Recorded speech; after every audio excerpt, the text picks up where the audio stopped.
Hello दोस्तों, मैं आपका होस्ट और दोस्त रजत भारद्वाज स्वागत करता हूं आपका एक और नई कहानी में। आज जो कहानी मैं आपको सुनाऊंगा उसे बस आप कहानी के तौर पे सुनिएगा। उसमें जो जो बातें होगी उसे प्लीज़ उनसे दूर रहिएगा, और जो जो चीज़ें मैं यहाँ बताऊंगा उसे गूगल पे सर्च करके बिल्कुल मत करिए, क्योंकि ये कहानी जिन्होंने भेजी है वो खुद चाहते हैं कि इस कहानी को सुनने के बाद लोग उस डायरेक्शन में ना जाए जिस डायरेक्शन में ये चलेगा, और इन्होंने अपनी अच्छी खासी ज़िंदगी को पूरी तरह से बर्बाद कर दिया। बेसिकली ये कहानी एक पंडित जी की है। उनका नाम जितेंद्र जी है और वो बिहार से है। और वो जब उन्होंने कुछ समय पहले बहुत पूजा पाठ को छोड़ के बहुत गलत जगह चले गए थे। वो तंत्र साधना, तांत्रिक साधनाओं में चले गए थे और वो बहुत ही बुरी तरह से फंस गए थे। उनकी जान पे बात आ गई थी और बहुत मुश्किल से वो वापस यहाँ पे आए हैं। तो वो नहीं चाहते कि कोई और आदमी, जो नए लोग हैं, नए सीखने वाले, वो इधर चल जाए और अपने आप को बर्बाद कर दे। तो पहले चैनल का इंट्रो, फिर आते हैं कहानी पे, फिर मैं बताता हूँ क्या क्या उनके साथ आया हुआ है। तो वीडियो के एंड तक बने रहिएगा, बहुत इंटरेस्टिंग कहानी होने वाली दोस्तों।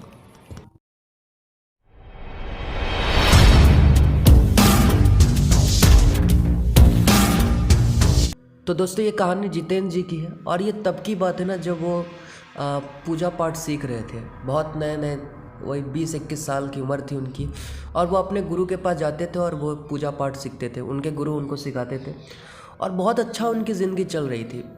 उनका परिवार एकदम सात्विक था, सब सारे घर में पंडित थे, सब पूजा पाठ से जुड़े हुए लोग थे। तो इनका भी रुचि पूजा पाठ पे थी और ये भी बहुत अच्छे विद्वान पंडित बनना चाहते थे। इनके जो पिता थे उनका गांव भर में बहुत नाम था, और इनके पिताजी ने अपने ही एक मित्र के पास इन्हें शहर भेजा था कि वहाँ पे जाके ये अच्छे से शास्त्रों को सीख लें और ज्योतिष शास्त्र भी अच्छे से सीख लें। तो जो इनके गुरु थे वो ज्योतिष शास्त्र में बहुत महारत उनको हासिल थी। उनके पास ये गए हुए थे और सीख रहे थे।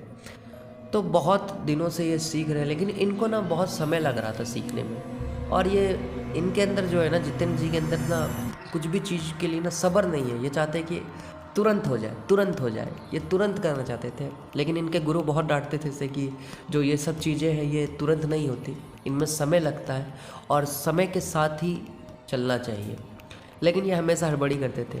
तो एक दिन ना ये मार्केट गए और मार्केट में इन्हें इनका पुराना मित्र मिला जो बहुत पहले उसी आश्रम में था और वो भी उसी गुरु के पास ये सब सीख रहा था।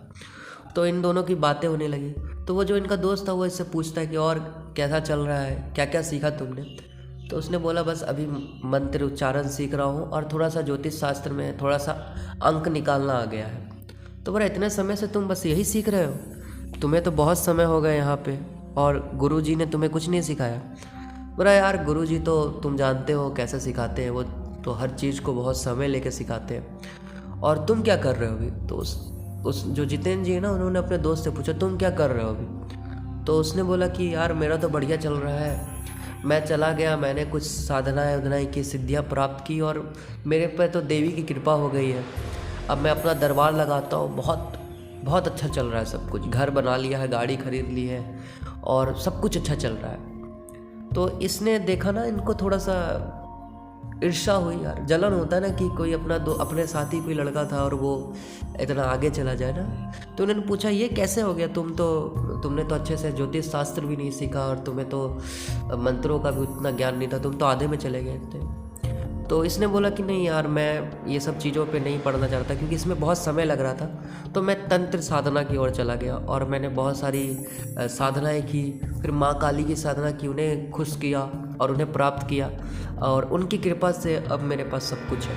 मैं चाहता हूँ कि तुम भी इधर आ जाओ यार, ये कहाँ उधर घूम रहे हो, कुछ नहीं मिलेगा तुम्हें। ये ज्योतिष शास्त्र तुम जिनसे सीख रहे हो, ये सब करने के बाद तुम्हें 2 वक्त की रोटी बहुत मुश्किल से मिलेगी। और मैं जो कर रहा हूँ अगर तुम ये करोगे तो तुम्हें कभी ज़िंदगी में पैसे की कमी नहीं होगी। तो ये सब बात सुन के जितेंद्र जी ने कहा यार मैं तो बस पूजा पाठ ही करना चाहता हूँ, मैं तंत्र की ओर नहीं आना चाहता। तो उन्होंने ये सब बात सुन के कहा कि मैं इन सब चीज़ों से दूर रहना चाहता हूँ क्योंकि मेरे पिताजी कहते हैं कि जो तंत्र साधना है वो उसका अंत बहुत ख़राब होता है और मैं नहीं चाहता कि मैं इधर पढ़ूँ। मेरे घर वालों ने मुझे पूजा पाठ के लिए भेजा है और मैं यही सब सीखना चाहता हूँ। तो उसने बोला कि ठीक है, तुम्हें तुम्हारी जैसी मर्जी, लेकिन अगर कभी इच्छा हो तो मेरे पास आ जाना, मैं तुम्हारा मित्र हूँ, मैं तुम्हें सिखा दूँगा। तो फिर ऐसे ही कुछ देर बात होने के बाद जो जितेंद्र जी है वो वापस अपने घर चले गए सामान उमान लेके। अब जब रात के समय वो सो रहे थे ना, तो अब उन्हें नींद नहीं आ रही, बार बार वही ख्याल आ रहा है कि उसका बढ़िया है, उसने बहुत जल्दी इतना कुछ कर लिया और मेरी उम्र भी निकल रही है और मैं अभी तक कुछ भी नहीं कर पाया। मुझे तो ज्योतिष शास्त्र भी अभी तक अच्छे से नहीं सिखाया है गुरुजी ने। तो उनके ना मन में इच्छा हुई कि वो भी थोड़ा सा सीख लें, घर में नहीं बताएंगे किसी को। और जो तंत्र साधना है वो भी तो अच्छी चीज़ें हैं, उससे भी तो दूसरों की भलाई की जाती है। बस इसके दिमाग में ये सब आने लग गया। तो ये अगली सुबह जो उनका दोस्त है ना, उसके यहाँ चले गए। तो उन्होंने देखा कि उसके घर के बाहर तो भाई लोगों की लंबी कतार लगी हुई है, मतलब बहुत दूर दूर से लोग आए हुए हैं और सब अपनी समस्या बता रहे हैं और वो निवारण कर रहा है। ऐसे लग रहा है कि वो बहुत बड़ा कोई बाबा है और सब उसे पैसा भी दे रहे हैं। तो कुछ देर बाद इंतज़ार करने के बाद जब भीड़ खाली हुई, लोग गए, तो वो गए अंदर। तो उसने दोस्त ने देखा कि जितेंद्र आया, उसे अंदर बुलाया। वो बोला भाई तू यहाँ क्या करना है, क्या हुआ, तुझे भी कोई समस्या है क्या? बोला नहीं यार, बस मैं चाहता हूँ कि मैं भी कुछ तेरे से सीख लूँ, क्योंकि आज तुझे देखा, तू तो भाई तेरा तो बड़ा नाम है यहाँ। बोला बस माँ की कृपा है। और ये सब तुझे पता है, ये सब कैसे होता है? बोलता मुझे तो नहीं पता यार, मैंने करण पिचासनी को सिद्ध किया है, वही मेरे कान में आके बता देती है कि आगे सामने वाले को क्या समस्या है। और ये सब मैं बस कर लेता हूँ, माँ की कृपा है, ये सब साधना की है, तू भी कर सकता है, कोई बड़ी बात नहीं है। और तू तो मेरा दोस्त है, मैं तू चाहे तो मैं तुझे ये सब साधनाएं दे सकता हूँ, सिद्ध करने के मंत्र भी दे सकता हूँ, तू करना चाहे तो कर सकता है, ऐसा उन्होंने कहा। अब धीरे धीरे जो जितेंद्र जी है ना, उसकी रुचि भी तंत्र की ओर बढ़ रही है।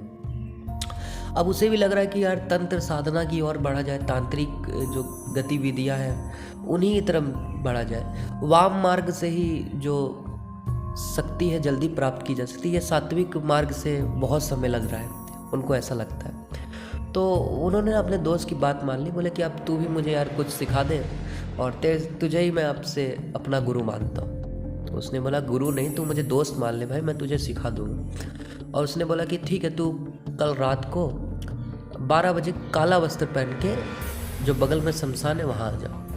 उसने वहाँ बोल दिया। तो इसने बोला शमशान क्यों आना है यार? तो उसने बोला देख, जो तंत्र साधना है ना, उसकी जो सिद्धियाँ होती हैं वो ज़्यादातर शमशान घाट पे ही सिद्ध की जा सकती है। तो तू वहाँ आ जा, मैं तुझे कुछ ना कुछ सिखा दूँगा। अभी तो तू नया है, तो तुझे छोटी छोटी साधनाएँ सिखा दूँगा। तो अगले दिन जितेंद्र जी नहा धो के, जैसा उन्हें कहा था रात के, वो काला कपड़ा पहन के चले गए अपना शमशान में। फिर वहाँ गए तो वहाँ जब उन्होंने देखा, बहुत विचित्र भाई दृश्य था, क्योंकि वो जो शमशान था ना, वहाँ पे बहुत कम ही लाशें जलती थी, बहुत कम, बहुत पुराना शमशान था। और उसके पास में एक नया शमशान बन चुका था जहाँ पे जलाने की भी सुविधा बहुत अच्छी थी। तो जो वहाँ के लोग थे ज़्यादातर वहीं जाते थे। तो यहाँ बहुत कम ही लोग आते थे और बहुत खंडर जैसा हो गया था यह शमशान घाट। मुश्किल से आपको वहाँ पे 1-2 आदमी रोड में पार होते दिखेंगे और रात में तो बिल्कुल नहीं दिखेंगे। तो जब वहाँ गए तो उन्होंने देखा उसका जो दोस्त है वो बैठा हुआ है आग जला के, और उसने भी अजीब कपड़े पहने हुए, काला कपड़ा पहना हुआ है और अजीब तरह की हड्डियों की माला पहनी हुई है। और सामने जो सामान है उसमें भी बहुत अजीब अजीब तरह की सामानें हैं, जो उसने कभी पूजा की सामग्री में ऐसा कभी उसने ये सब सामान को नहीं देखा था। तो उन्हें थोड़ा सा डर लगा कि ये क्या हो रहा है ना। फिर भी अब उन्हें सीखना है तो वो आए अंदर, और जो सिखा रहा है वो तो उनका दोस्त है। तो उसने बोला जितेंद्र तू डर मत, इधर आ बैठ। और जब उन्हें बैठाया ना, तो उसे जिस चीज़ पे बैठाया वो बहुत अजीब चीज़ थी। तो जितेंद्र जी को जहाँ बैठाया वो भी बहुत अजीब जगह थी, जो चारों तरफ उनके ना हड्डियों की घेरा बनाया हुआ था, और वहाँ उन्हें बैठाया था।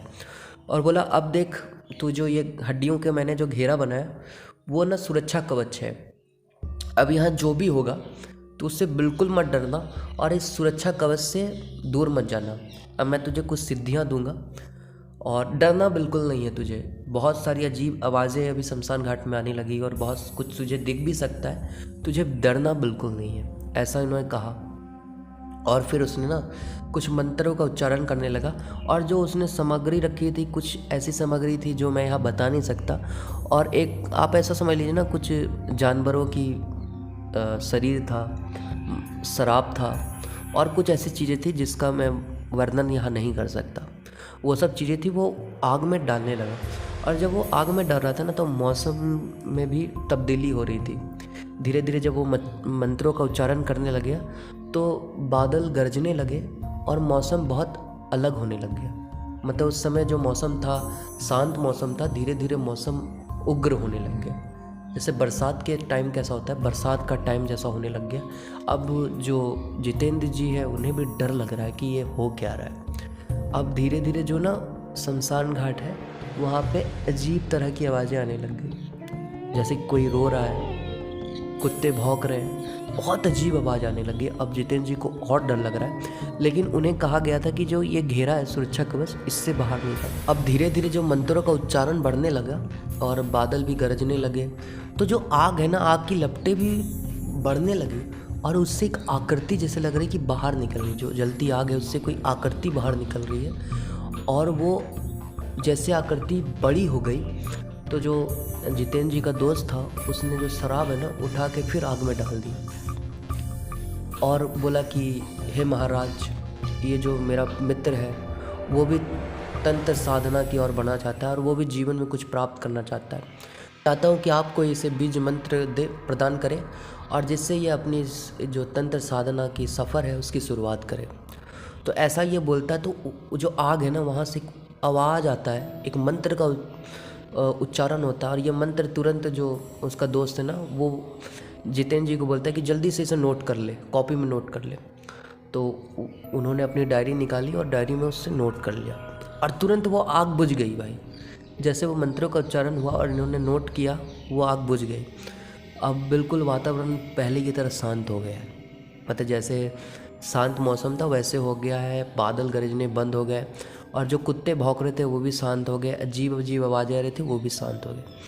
तो अब जो इनका दोस्त है वो बोलता है कि जब तेरे को मंत्र मिल गया है, अब मैं तुझे बताऊंगा इस मंत्र का क्या करना है, अभी यहाँ से चलो क्योंकि अब यहाँ पे रुकना हमारे लिए सही नहीं है। तो ये लोग अब वहाँ से निकल गए और उसे बोला कि अब तू घर चल जा, मैं तुझे सुबह बताऊँगा कि इस मंत्र का करना क्या है। तो ये जो है चले गए घर और फिर ये सुबह आया अपने दोस्त के पास। तो उनका दोस्त बोलता है कि जो तुझे मंत्र मिली है इसकी तुझे साधना करनी पड़ेगी, अगर तू इसकी साधना कर लेगा तो तुझे एक पिचास मिल जाएगा, तू एक पिचास को सिद्ध कर पाएगा, फिर उससे तू अपना कोई भी कार्य करा सकता है। जितेंद्र जी है ना उसके लिए ये कोई नई बात नहीं है क्योंकि इन्होंने ये सब सुना हुआ था। इनके पिताजी ये सब बताते थे कि जो पिचास है, करण पिचासनी है, डाकनी है और अप्सराएं हैं, इन सबको सिद्ध किया जाता है। इन सब का एक बीज मंत्र होता है, उन मंत्रों का उच्चारण करने के बाद एक कुछ क्रियाएं होती है, उस क्रियाओं को करने के बाद आप उन्हें सिद्ध कर सकते हैं और जब आप वो चीज़ें सिद्ध हो जाती हैं ना तो उनसे आप अपना कोई भी कार्य करवा सकते हैं। तो इनके लिए ये सब कुछ नई चीज़ें नहीं थी। तो इन्होंने बोला ठीक है मैं कर लूँगा, लेकिन तू मुझे बता दे कि किस तरह से ये सब करना है, मुझे तो ज्ञान नहीं है। तो उसने बोला हाँ मैं तुझे बता दूँगा और तारीख भी जो है वो अगले सोमवार की तारीख है, उस दिन तुझे करना है और तुझे शमशान में ही करना होगा और अकेले करना पड़ेगा। आज तो मैं तेरे साथ था लेकिन उस दिन मैं तेरे साथ नहीं रहूँगा, तू कर पाएगा? तो इसने बोला कर लूँगा यार, अब जब इस मार्ग में आगे बढ़ना ही है तो फिर भय किस चीज़ का ना। जितेंद्र जी ने बोला कि अब भय किस चीज़ का। तो अब जो जितेंद्र जी है ना अब वो भी इसकी ओर आकर्षित हो रहे हैं, जो तंत्र है ना उसकी ओर आकर्षित हो रहे हैं। तो उन्होंने बोला कि अब जब ये चीज करना है तो इससे डरना क्या है। तो उन्होंने बोला तू सब कुछ मुझे बता दे और मैं कर लूँगा फिर कैसे करना। तो उन्होंने बोला ठीक है तू अभी तो चला जा, मैं जो सामग्री है वो सब इकट्ठा कर लूँगा और फिर तुझे बता दूँगा क्या क्या करना है। तो फिर वो उसे शाम में बुलाया और शाम में आया तो उसे सब कुछ बताया कि ऐसे ऐसे ये सब चीज़ें होंगी, ये तुझे करना है और ये सामग्री लगेगी और सोमवार को करना है, अगले सोमवार को। जो सोमवार है उसमें 2 दिन ही बचे थे और इन्होंने कहा कि ये बात तू गुरुजी को मत बताना, अगर तू गुरुजी को बता देगा तो वो तुझे रोक देंगे और वो मुझे भी गलत समझेंगे कि मैंने तुझे गलत मार्ग में ले गया। और देख जो भी है मैं तेरे से ज़बरदस्ती नहीं कर रहा हूँ, तुझे पसंद है इसलिए मैं तुझे यहाँ लेके आया और मैं चाहता हूँ कि तेरा भी कुछ भला हो जाए। इतना उसने कहा। तो जो जितेंद्र जी उसने भी बोला हाँ यार मैं क्यों बोलूँगा गुरुजी को, और तू मेरा दुश्मन थोड़ी है, तू तो मेरा दोस्त है और मुझे भी इच्छा है इस, और तभी तो मैं इधर आया तंत्र की ओर। और ऐसा कह के चले गए। फिर 2 दिन बाद जो सोमवार आया तो सोमवार की सुबह ये लोग आए, मिले, इन्हें मंत्र का उच्चारण कैसे करना है, कितना पढ़ना है और क्या क्या गलतियाँ नहीं करनी है, इनके दोस्त ने वो सब सारी बातें इसको बता दी कि क्या क्या तुझे करना है। और अब ये बहुत ज़्यादा उत्साहित है, जितेंद्र जी है ना, बहुत ज़्यादा उत्साहित है, क्योंकि इनके लिए भाई ये नया एक्सपीरियंस है। और इन्हें बताया कि अब जब तेरे पास 50 आ जाएगा तो 50 से अपना कोई भी कार्य करवा सकता है, फिर बहुत पैसा आएगा तेरे पास। तो इनको ना दिख रहा है कि अब ये बहुत ज़्यादा अमीर हो जाएंगे, गांव में इनका नाम होगा, गांव में दरबार लगेंगे, और अब इनको बस यही दिख रहा है। अब जो धीरे धीरे ना इनके मन में लालच आ गया है। और देखो जब लालच आ जाता है ना तो आदमी का अंत वहीं शुरुआत हो जाती है, अंत की शुरुआत यहीं हो जाती है। और जो ये तंत्र मार्ग है ना भाई, यहाँ पे ये दलदल है, अगर यहाँ आप घुस गए ना तो आप निकल नहीं सकते। हाँ, बहुत सारे लोग हैं जो तंत्र साधना की मदद से भलाई भी करते हैं, लेकिन ज़्यादातर लोग ना इसका नुकसान ही करते हैं। ज़्यादातर लोग सीख के इसको गलत मार्ग में लिए यूज़ करते हैं। ऐसे तंत्र साधना कोई गलत चीज़ नहीं है, उसका भी निर्माण शिव जी ने किया है, तो वो भी हमारे शास्त्रों में ही आती थी। लेकिन जब कलयुग में इसका बहुत गलत इस्तेमाल करने लगे लोग, तो इसे छुपा दिया गया और इसे शास्त्र से हटा दिया गया। तो मैं आप सबसे यही बोलूँगा कि इस चीज़ों से दूर रहें आप, और मैं चाहूँगा कि आप सब इन चीज़ों से दूर रहें, बस इसे कहानी में सुने, कभी भी इस मार्ग में मत जाए। तो शाम हो गई तो जितेंद्र जी ना अपना सारा सामान लेके चले गए शमशान में। और जो ये शमशान था वही शमशान था, वहाँ पे कोई जो ये सब जो साधनाएं होती ना, ऐसी शमशान में होती है जहाँ पे कोई भी आदमी नहाता हो। और अगर कोई भी आदमी आएगा तो ये साधना भंग हो जाती है। और फिर जब अगर कोई भी साधना में त्रुटि या भंग हो जाए ना, तो जिसे आप बुला रहे हैं, जिसका आह्वान कर रहे हैं, वो आपको क्षति भी पहुँचा सकती है। ये बात हमेशा याद रखिएगा। तो इनका पूरा तैयारी था कि कोई भी दिक्कत नहीं होनी चाहिए इनको ना। तो जितेंद्र जी पूरी तरह से तैयार हो गए और उन्हें जो मंत्र दिया था उन्होंने उसका मंत्र का उच्चारण किया और कुछ देर तक उच्चारण करने लगे, करते रहे। अब धीरे धीरे जो मौसम है ना फिर से बदलने लगा। वो उस समय ना नवंबर का टाइम था, तो ठंडा का टाइम था, उतना ज़्यादा ठंड नहीं था, लेकिन धीरे धीरे जो वातावरण है उसमें गर्मी पैदा हो गई और उन्हें बहुत गर्मी लग रही है। और अजीब अजीब आवाज़ें आनी शुरू हो गई, बहुत ज़्यादा अजीब आवाज़ आ रही। फिर धीरे धीरे जब इन्होंने मंत्रों का उच्चारण करने लगा तो उनके दोस्त ने कहा था कि कुछ समय के बाद तुझे लगेगा कि कोई तेरे सामने है और वो 50 होगा, और उसे जो सामान मैंने दिया है तुझे उसे दे देना है। उसके बाद जब तू दे देगा तो वो सिद्ध हो जाएगा तुझे। तो इसने वही सब किया, जो क्रियाएँ थी वो सब किया, और जो 50 है ना वो इसे सिद्ध हो गया। अब ये सुबह गए, बहुत खुश हैं, दोनों बहुत खुश हैं कि भाई 50 सिद्ध हो गया। फिर ये लोग ने ना ट्राई किया कि अब देख तेरे पास 50 है, अब तू इसका इस्तेमाल कर, देख कि सच में ये काम हो रहा है कि नहीं। इसने ना, तो जो जितेंद्र जी उसने पूछा कि कैसे ट्राई करूं, तो उसने बोला कि देख बगल में जो बच्चा है ना, तो अपने 50 को बोल के उसे बीमार कर दे, भेज दे, उसके शरीर में प्रवेश कर दे उसे। तो इसने भेज दिया उसके ऊपर, जो मंत्र उत्तर करना था बुलाया, आह्वान किया और उसे भेज दिया, 50 को भेज दिया उसके ऊपर। तो अब इन्हें पता कैसे चले कि इसका कार्य सही हो रहा है कि नहीं, तो इनके दोस्त ने अपनी करण पिचासनी को वहाँ भेज दिया। अगर किसी के बारे में पता करना है तो इसके लिए भी करण पिचासनी का यूज़ किया जाता है। करण पिचासनी वहाँ जाएगी और जो वो चीज़ें हो रही है वो आपको बता देती है, आके आपके कान में बता देती है। तो इन्होंने करण पिचासनी को भेजा और जो चीज़ें करनी थी सच में वो हुई। वो बच्चा बीमार हो गया और इतना ज़्यादा बीमार हो गया कि वो मरने वाला था, कोई भी डॉक्टर उसे बचा नहीं पा रहा। तो जो करण पिचासनी है वो इनके दोस्त के कान में आके बता दिया कि हाँ वो बीमार हो गया। अब ये दोनों और खुश हो गए कि हाँ जो मैंने साधना की वो सफल हो गई। तो अब धीरे धीरे ये जो इनका दोस्त है वो वहाँ गया और उसने बोला कि आपका बेटा बीमार है। बोला हाँ, आपको कैसे पता? जी हमें तो सब पता है, हम तो देवी के भक्त हैं। और इनका नाम, जो इनका दोस्त है उसका नाम उस जगह में फैला हुआ है कि हाँ इनको आता है सब कुछ।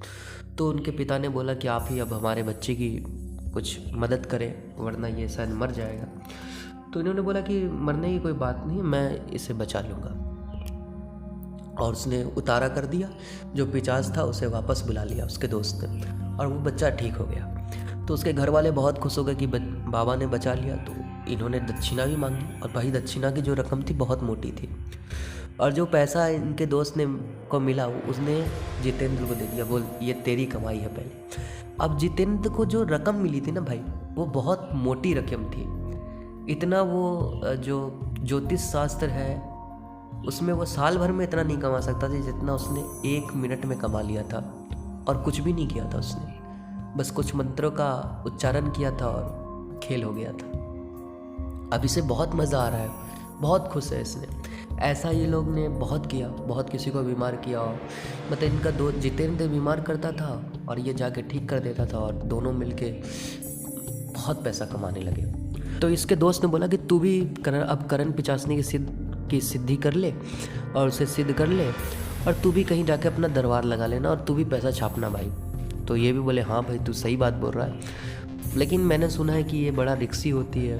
बोलता कोई रिक्सी नहीं होती भाई, मैंने सिद्ध किया है, तू क्यों डर रहा है इतना ना। उसने बोला तू क्यों डर रहा है। तो उसको ना मंत्रों का जो था वो मंत्र इसको दे दिया कि ये मंत्र तू पढ़, इस मंत्र का उच्चारण करेगा तो करण पिचासनी सिद्ध हो जाएगी। और जो जो क्रियाएं होती है करण पिचासनी की, वो होती है कि 10 दिन तक आपको नहाना नहीं है, आपको गंदे कपड़े पहनने हैं, नाखून नहीं काटना, बाल नहीं काटना, और जो अपना मल मूत्र है उसे भी खाना है भाई। बहुत गंदा तरीका होता है करण पिचासनी को सिद्ध करने का।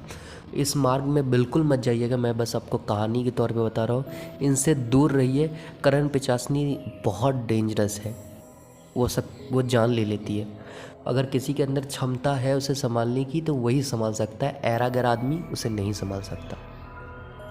तो जो जो प्रोसेस होता है उसका, तो उसने अपने दोस्त जितेंद्र को बताया कि ये सब प्रोसेस है, और उसे खाली रूम दे दिया।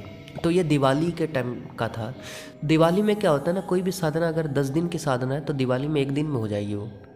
मतलब जो जो क्रियाएं ना दिवाली वाले दिन बहुत जल्दी हो जाती है। तो जो तांत्रिक होते हैं, जो भी नए साधक होते हैं, वो दिवाली वाले दिन ये कार्य करते हैं। तभी बोलते हैं दिवाली वाले दिन बाहर नहीं जाना चाहिए, काला जादू उस दिन बहुत ज़्यादा होता है। उस दिन ये सब ताकतें बहुत ज़्यादा फैली रहती है और बहुत अपने पीक पे रहती है सब चीज़ें।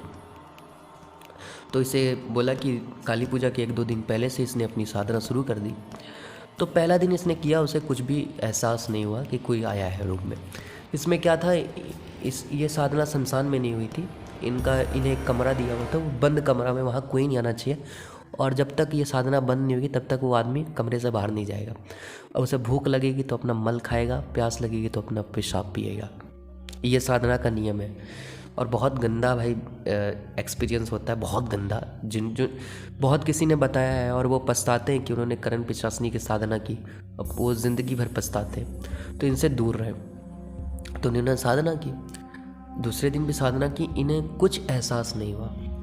अब तीसरे दिन जब इन्होंने साधना की ना, इनसे क्या हो गया, इनसे एक मिस्टेक हो गई। जब ये साधना करते ना, मंत्रों का उच्चारण करते हैं, उस बीच इसे उठना नहीं होता है, मंत्रों के बीच इसे उठना नहीं होता है।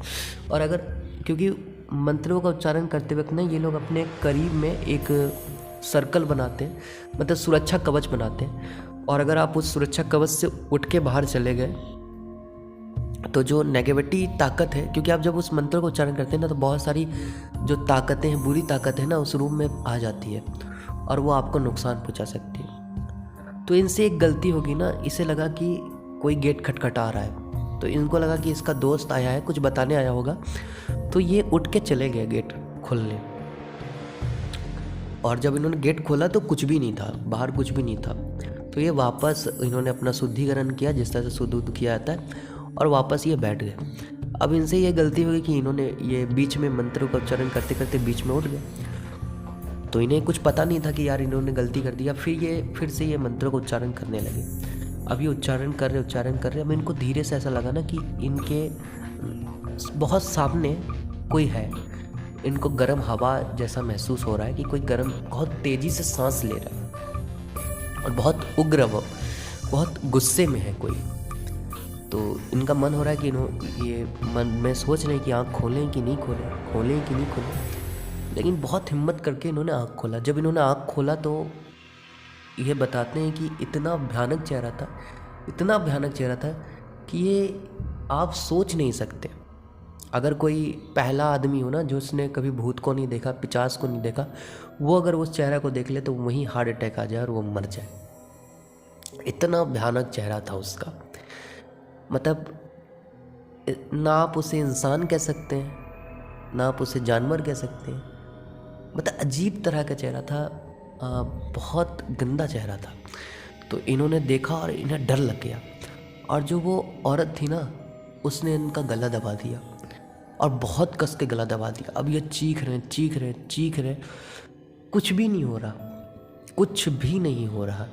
वो गला दबाई जा रही है, दबाई जा रही है, दबाई जा रही है। अब इनको लगा ना कि यार इनका खेल ख़त्म, इन्हें ये मार देगी। अब ये चीखे जा रहे, कोई नहीं सुन रहा। अचानक से ना इनके कमरे में उनके गुरु की आवाज़ आई। अब इनको ना उनके कमरे में उनके गुरु की आवाज़ आई कि मैंने तुझे कहा था ना, जल्दी मत कर बेटा, देख जल्दी का क्या नतीजा होता है। और इन्होंने पीछे देखा तो गुरु उनके बैठे हुए रूम में। तो ये घबरा के बोल रहे हैं, गुरु जी बचा ले, गुरु जी बचा ले, और इनका गला दबाया हुआ है। तो बोलते हैं बचा तो मैं तुझे लूँगा और मैं तुझे बचाने ही आया हूँ। और फिर इनके गुरु ने कुछ मंत्रों का उच्चारण किया, और जैसे उन्होंने मंत्रों का उच्चारण किया, वो जो औरत थी ना वो धीरे धीरे इनका गला छोड़ने लगी, और धीरे धीरे ऐसा लग रहा है कि वो इनसे दूर जा रही, दूर जा रही, दूर जा रही, और वो गायब हो गई। और जैसे वो गायब हुई ना, और तो जो जितेंद्र जी थे उन्होंने पीछे देखा गुरु की तरफ, तो उनके गुरु भी गायब है। अब इनको समझ नहीं आ रहा है कि इनके गुरु कैसे आए और ये सब क्या हुआ। तो ये अपनी साधना से उठे और पास में इसका दोस्त का घर था, वहाँ गए तो देखा कि उसका दोस्त जो है ना वो मरा हुआ है। जो इसका दोस्त था वो मरा हुआ है और उसकी डेथ हुई है, और उसके गले में भी ऐसा लग रहा है कि किसी ने उसके भी गले को बहुत कस के दबाया है। तो ये इसको कुछ समझ नहीं आया, ये दौड़ के ना अपने गुरु के पास चला गया, और उनके गुरु जो थे ध्यान में बैठे हुए थे। जैसे ये गया, गुरु ने आँख खोली और हंस के बोला, क्या हुआ, साधना नहीं हुई क्या? मैंने तुझे कहा था कि गलत रास्तों पे मत जा, देखा क्या नतीजा हुआ तेरा। और वो हंसने लगे। तो ये जो थे जितेंद्र जी, उन्होंने उसका पैर पकड़ा और रोने लगे, अपने गुरु का पैर पकड़ के किए, अब मैं कभी इन मार्गों में नहीं जाऊंगा, मुझसे बहुत बड़ी गलती होगी, बहुत बड़ी गलती होगी, मुझे माफ़ कर दे। और वो पैर पकड़ के बहुत रोने लगे। तो उन्होंने कहा कि देख, मैं तुझे इसलिए मैंने तुझे इसलिए बचाया क्योंकि तू मेरे दोस्त का बेटा था, और तेरे जो पिछले जन्म के कर्म थे वो बहुत अच्छे थे, इसलिए मैंने तुझे बचाया, वरना तूने जो कार्य किया है उसकी सज़ा सिर्फ मौत है। तूने जिसे बुलाया था तुझे पता भी है कौन है वो, लेकिन मुझसे एक गलती हुई कि मैं सिर्फ तुझे बचा पाया, अपने दूसरे शिष्य को नहीं बचा पाया, और उसे वो मार गई। तो फिर इन्होंने वो पूरी बातें बताई कि कैसे वो क्या हुआ ना। तो इनको बहुत पछतावा हुआ, जितेंद्र जी को बहुत पछतावा हुआ। तो उनको गुरुजी ने बोला कि अब एक ही चीज़ है कि तूने जो जो साधना वहाँ से सीखी है उसे तू अभी त्याग दे, और फिर और इन्होंने कहा जो भी तूने अभी तक साधना सीखी है उन सबको त्याग दे, और भगवान के सामने शपथ ले कि आज के बाद तू कभी तंत्र साधना की ओर नहीं जाएगा, और सात्विक पूजा पाठ से सात्विक जीवन जिएगा। तो इन्होंने शपथ लिया भगवान के आगे, और जितनी भी साधना थी वो सारी त्याग दी। 50 जितने भी थे, गुरुदेव ने सब कुछ उसे एक हांडी में बंद किया और उसे गंगा में विसर्जित कर दिया। और उसके बाद जितेंद्र जी की जीवन बहुत बदल गया। उन्होंने फिर पूजा पाठ पे ध्यान दे दिया, और फिर कभी वो तंत्र साधना की ओर नहीं गए, उधर कभी नहीं बढ़े। और वो आज भी कहते हैं कि कोई भी नया लड़का अगर मेरे सामने आता है और वो इन सब की बातें करता है तो मैं उन्हें बहुत टोकता हूँ, क्योंकि ये जो मार्ग है ना वो बहुत ख़राब मार्ग है। यहाँ घुसना तो बहुत आसान है, लेकिन यहाँ से निकलना बहुत मुश्किल है। इनके पास तो इनके गुरुजी थे जिन्होंने इनको बचा लिया, वरना बहुत किसी के पास तो इतने पावरफुल गुरु नहीं होते, तो उनकी तो मौत ही आ जाती है। इनका जो दोस्त था जिसने इसे भिक्षा दी थी, उसे ही खुद वो पिचासनी मार के चली गई। वो खुद उसके ऊपर काबू नहीं कर पाया। तो ये आज भी बहुत किसी को रोकते हैं, और इन्होंने ये कहानी भी इसलिए भेजी कि इससे कुछ लोग सीख लें और तंत्र साधना की ओर ना जाए। तो दोस्तों बताएं आपको कहानी कैसी लगी, अच्छी लगी तो लाइक करें, चैनल पर नया है तो सब्सक्राइब करें, और फिर मिलते दोस्तों ऐसी ही नई कहानी के साथ। और आप भी कृपया इन सब चीज़ों से दूर रहें, बस कहानी को सुने और इन्जॉय करें। फिर मिलते दोस्तों नई कहानी के साथ। अभी के लिए बस इतना ही। जय श्री राम दोस्तों।